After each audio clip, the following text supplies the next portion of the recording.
What's up guys, welcome back to the video. Today we've got a package from FCP Euro. Unfortunately, the wheel bearing on this side has gone bad. That's a testament to the Bay Area roads here. I have cracked a rim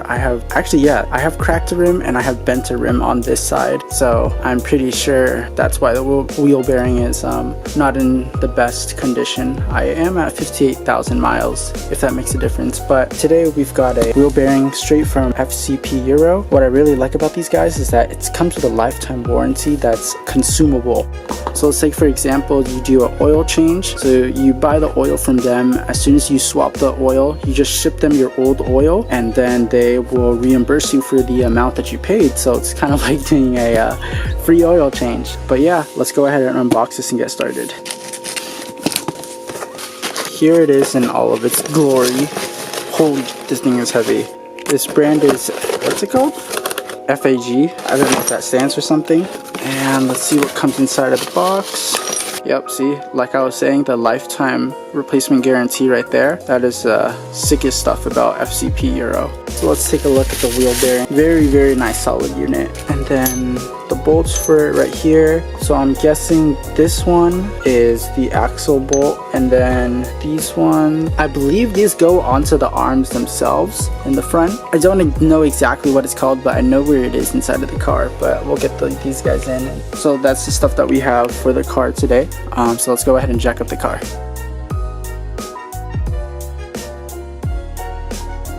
So we're gonna break this axle bolt right here. It's a 24. If we put it here, the disc will just start spinning. Now what we're gonna do seems a little sketchy, but it works. We're gonna find a tool and then stick it in one of these vents. I didn't get it on camera, but I was able to crack this axle nut. This one, as you can see, too thin. So I put a thicker tool in there and I ended up having to stand on the breaker bar itself. Get this loosened up a little more.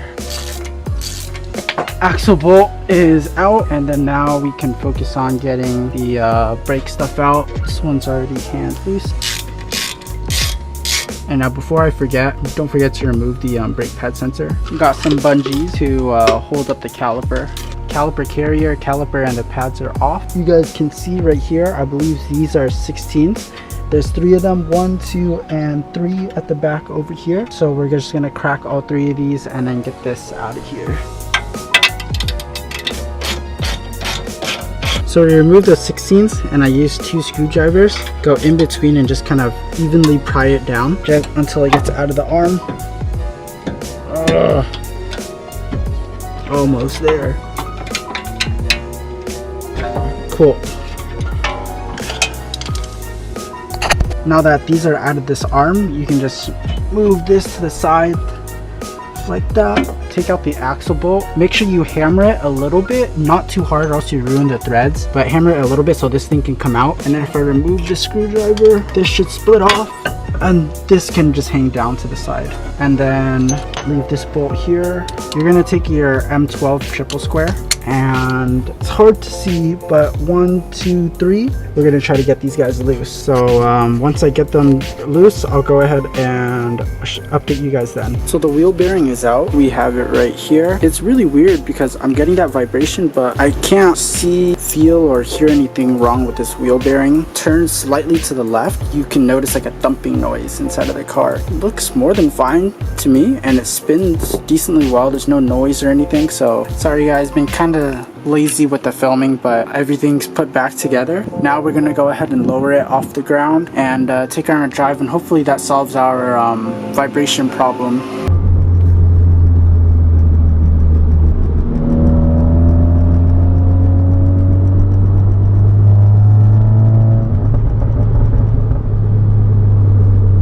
What's up guys, it's a new day. We just had these hub-centric rings dropped off. These are 66.56 to 57.1 millimeters. Hopefully this will solve the vibrations going on. So I'm gonna jack up the car, put the rings on all 4 wheels, and then we'll take her on the drive, see if this works or not. So this is the driver's side wheel, and if you'll notice there's no hub-centric ring in there. So we're gonna take these plastic ones. Super easy, just seats in just like that. So the original bore of the wheel itself is 66.56 millimeters, and then the bore, this hub bore right here, is 57.1. So all this ring basically does is just help fill in that gap between the wheel bore and the hub bore so that it doesn't vibrate. But yeah, I'm glad to have found that this didn't have the ring and the vibration might just be this. So we'll see if this solves it. I'll go ahead and put the wheels back on and we'll go on a test drive.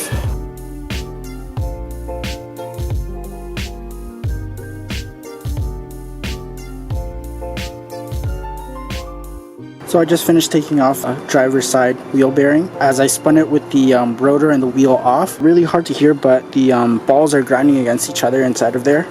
Let me see if I can get noises. If I spin the bearing, the noise isn't as loud, but you can definitely hear those balls making contact.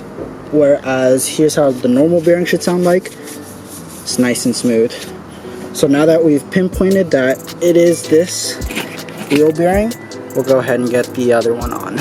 So I just finished swapping in that driver's side wheel bearing, and she's all good now. Took her on a mini test drive around the neighborhood, and there's no more vibrations. The car is smooth. Thank God I can go to work and just not be jumping all over the place on the freeway. So we're finished with that. What I'm probably gonna do is clean up the mess I made in here, and then I'll take her out onto the back roads, and we'll see how she feels now. Anyway, if you like this video, go ahead and give us a thumbs up. If you have a comment, go ahead and leave it down below. And if you like our channel, give us a subscription. But other than that, peace out guys, and catch you guys next time.